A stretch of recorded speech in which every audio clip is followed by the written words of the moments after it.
حضور سیدی غوث اعظم رضی اللہ تعالیٰ عنہ نے فرمایا کہ میں علم حاصل کرتا رہا یہاں تک کہ کتب بن گیا۔ آپ نے یہ نہیں فرمایا کہ میں کرامتیں دکھاتا رہا تو میں کتب بنا۔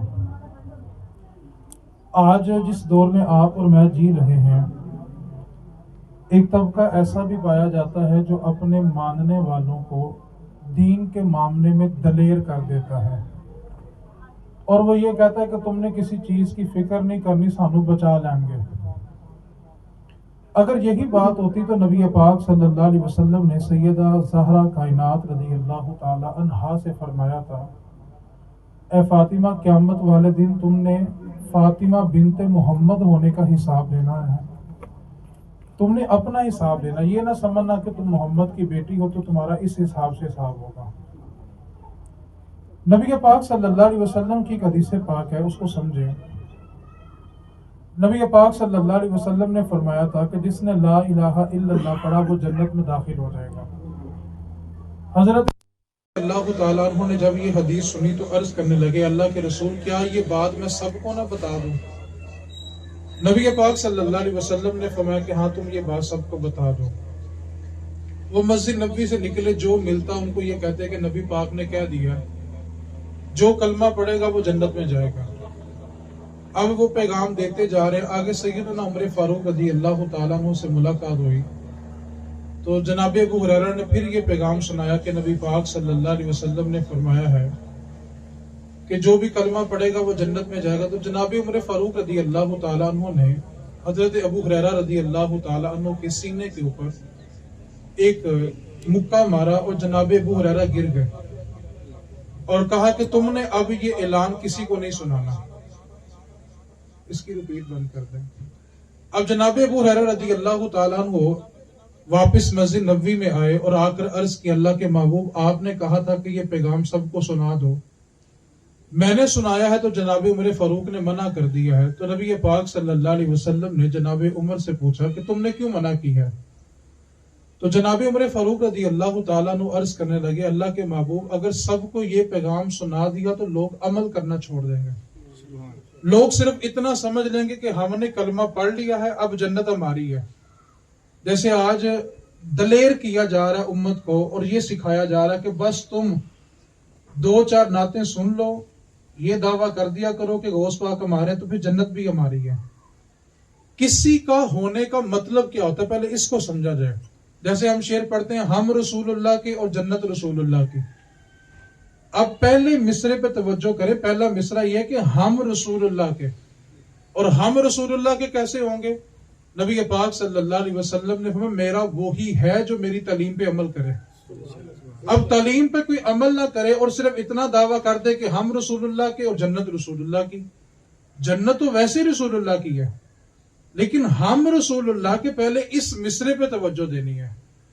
حضور سیدی غوث اعظم رضی اللہ تعالی عنہ نے 9 سال علم دین سیکھا ہے، 9 سال، اور اس کے بعد آپ نے 40 سال علم دین پڑھایا ہے۔ لیکن ہمارے ہاں عوام الناس میں صرف اتنا بتایا جائے گا کہ آپ نے غوث پاک کی جو 2-4 کرامتیں ہیں بس ان کو یاد کر لیں، اور یہ دعویٰ کرتے پھرے سیدھے غوث دے مندن والے ہیں۔ غوث کو ماننا اور ہے، غوث کی ماننا اور ہے۔ جس طرح اللہ کو سارے ہی مانتے ہیں لیکن اللہ کی کوئی مانتا ہے، تو اللہ کو ماننا اور ہے، اللہ کی ماننا اور ہے۔ اسی طرح جو ہمارے بزرگ ہیں ان کو ماننا اور ہے اور ان کی ماننا اور ہے۔ امت کو صرف اتنا بتایا جا رہا ہے کہ آپ ان کو مان لیں، ان کی چاہے مانے نہ مانے، انہوں نے آپ کو جنت میں لے ہی جانا ہے۔ بلا شک و شبہ ہم نے نبی پاک صلی اللہ علیہ وسلم کے بھروسے پر ہی میدان معاشر میں جانا ہے۔ اپنے پاس تو عمل نہیں ہے، اپنے بزرگوں کے آسرے ہی ہم نے میدان معاشر میں جانا ہے۔ لیکن ایک بات پر توجہ تو کریں، ان کا سامنا کون کرے گا؟ جس نے ان کی بات مانی ہوگی۔ صرف 2 باتیں میں نے آپ سے عرض کرنی ہے، اس میں سے پہلی بات یہ ہے، حضور سیدی غوث اعظم رضی اللہ تعالی عنہ نے جو علم سکھایا، آپ کے علم کا معیار کیا تھا؟ غوث پاک کے زمانے میں ایک بندے نے قسم کھا لی کہ وہ ایسی عبادت کرے گا جو اس وقت پوری زمین پر اور کوئی نہیں کر رہا، اور اگر وہ بندہ ایسی عبادت نہ کر سکا تو اس کی بیوی کو 3 طلاقیں۔ اب اس نے یہ قسم کھا لی.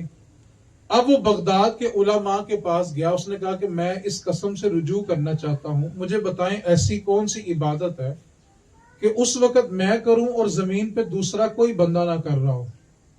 علماء بغداد نے قلم چھوڑ دی اور کہا کہ ایسی کوئی عبادت نہیں ہے کہ جو تم کر رہے ہو اور زمین پہ دوسرا کوئی نہ کر رہا ہو. نہ جانے دنیا کے کس کنارے پہ کون سجدے میں ہے, کون رکوع میں ہے, کون تلاوت کر رہا ہے, کون ذکر کر رہا ہے, اس کا اندازہ نہیں لگایا جا سکتا. اب جب سب طرف سے وہ ہار گیا تو وہ سیدی غوث العظم رضی اللہ تعالیٰ عنہ کی بارگاہ میں آئے اور آ کے سوال یہ رکھا کہ بندے نے قسم یہ کھائی ہے کہ وہ زمین پر ایسی عبادت کرے گا جو اس وقت پوری زمین پہ اور کوئی نہیں کر رہا ہوگا, اور اگر اس نے ایسی عبادت نہ کی تو اس کی بیوی کو 3 طلاقیں ہو جائیں گی. حضور سیدی غوث اعظم مسکرا پڑے اور فرمایا کہ یہ بھی کوئی مسئلہ ہے. تو بڑے بڑے علماء بغداد حیران ہو گئے اس بات پر کہ ایسی کون سی عبادت ہے جو یہ بندہ اکیلا کرے گا اور روئے زمین پہ اس وقت دوسرا کوئی نہیں کر رہا ہوگا. تو آپ نے فرمایا کہ ایسا کرو کہ اس بندے کو لو اور بیت اللہ میں چلے جاؤ اور اس کو کہو کہ بیت اللہ کو خالی کروائے اور اکیلا بیت اللہ کا طواف کرے. یہ ایسی عبادت ہوگی جو زمین پہ اس وقت دوسرا کوئی نہیں کر رہا ہوگا. تو حضور سیدی غوث العظم رضی اللہ تعالیٰ عنہ نے جو علم دین پڑھا, لوگوں کو پڑھایا, عوام الناس کی توجہ اس کی طرف لگائیں. آج ہر بندہ اگر صرف اتنا دعویٰ کر دے کہ آپ صرف ان کو مان لیں تو سب کچھ ہے, یار اگر اتنی ہی بات ہوتی تو نبی پاک صلی اللہ علیہ وسلم ساری رات اللہ کی بارگاہ میں نماز کی حالت میں کھڑے ہیں, جنت کے مالک ہیں. آپ کہتے ہیں جی ہماری ان سے نسبت بڑی گہری ہے.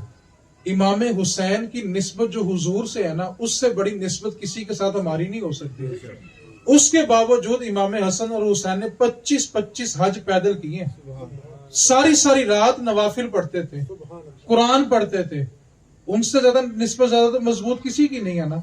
اور کائنات میں سب سے بڑی نسبت جو حضور کے ساتھ ہے نا, وہ سیدہ زہرا پاک کی ہے.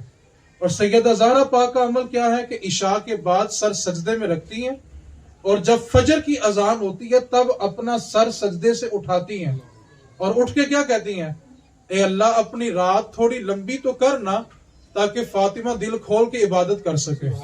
یار ان سے بڑی بھی کسی کی نسبت ہو سکتی ہے. تو نسبت کا تو مطلب یہ ہوتا ہے کہ جس کی نسبت ہو جائے اس کی عبادت بڑھ جائے, جس کی نسبت ہو اس کا عمل اچھا ہو جائے. یہ کیا بات ہوئی کہ نسبت ہوگی اب جو مرضی کرتے پھرو. نسبت کا تو مقصد ہی یہ تھا کہ اگر پہلے گناہ ہو رہا تھا تو اب گناہ چھوڑ جائے. پہلے عبادت کم تھی, نسبت ہو گئی ہے تو عبادت زیادہ ہو جائے. پہلے اگر صرف فرض پڑتا تھا, نسبت ہونے کے بعد وہ نفل بھی پڑھے. نسبت کا مطلب یہ تھا کہ بندہ جو نیک اعمال پہلے کر رہا تھا اس کے ان اعمال میں اضافہ ہو. نسبت کا مطلب یہ نہیں تھا کہ ان جو کچھ مرضی کرو بخشے جانا ہے. یہ ایک غلط رنگ ہے جو عوام الناس میں آستانوں پہ پڑھایا جا رہا ہے. اس رنگ سے بچیں اور اس رنگ کی طرف آئیں کہ ہم نسبت والے ہیں. اگر ایک بندہ ہمارا پڑوسی صرف 5 نمازیں پڑھتا ہے تو میں نے تہجد پڑھنی ہے کیونکہ میں نسبت والا ہوں. اگر وہ صرف سال بعد زکوٰۃ دیتا ہے تو میں نے روز صدقہ دینا ہے کیونکہ میں نسبت والا ہوں. اگر وہ اپنے رزق میں حلال حرام کی تمیز نہیں کر رہا تو میں نے اس چیز کا خاص خیال کرنا کیونکہ میں نسبت والا ہوں. نسبت کا مطلب یہ تھوڑی تھا کہ آپ کی نسبت ہو گئی تو اب جو جی چاہے گا آپ وہ کریں گے. نسبت کا مطلب یہ ہوتا ہے کہ جب کسی کی نسبت آپ سے جڑ گئی ہے اور آپ کسی سے جڑ گئے ہیں تو آپ کو دیکھنے والا خود آپ سے پوچھے تو بیٹھتا کہاں ہے, تو جاتا کس کے پاس ہے. آج 2 چیزیں ہو گئی ہیں. ایک ہوتا ہے کہ اگر ایک بچہ کسی مدرسے پڑھنے جائے اور گھر آ کر اگر وہ عمل نہیں نہ کرے گا تو سارا خاندان کیا کہے گا, ایدے نہ چنگے تھے سکول والے بچے نے. اور اگر وہی بچہ گھر آ کے ماں باپ کا ادب بھی کرے, نماز بھی پڑھے, بڑوں سے ادب سے گفتگو کرے تو خاندان کے افراد بھلا کر پوچھیں گے بتا کون سے مدرسے جاتا ہے, پھر وہ اپنے بچوں کو وہاں بھیجیں گے.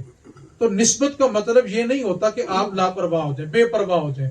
نسبت کا مطلب یہ کہ جب آپ کے ساتھ ایک ٹائٹل لگ گیا ہے, آپ قادری ہیں, چشتی ہیں, صابری ہیں, سہروردی ہیں, کسی بھی سلسلے میں آپ کی نسبت ہے تو آپ نے اس نسبت کی لاج کیسے رکھنی ہے.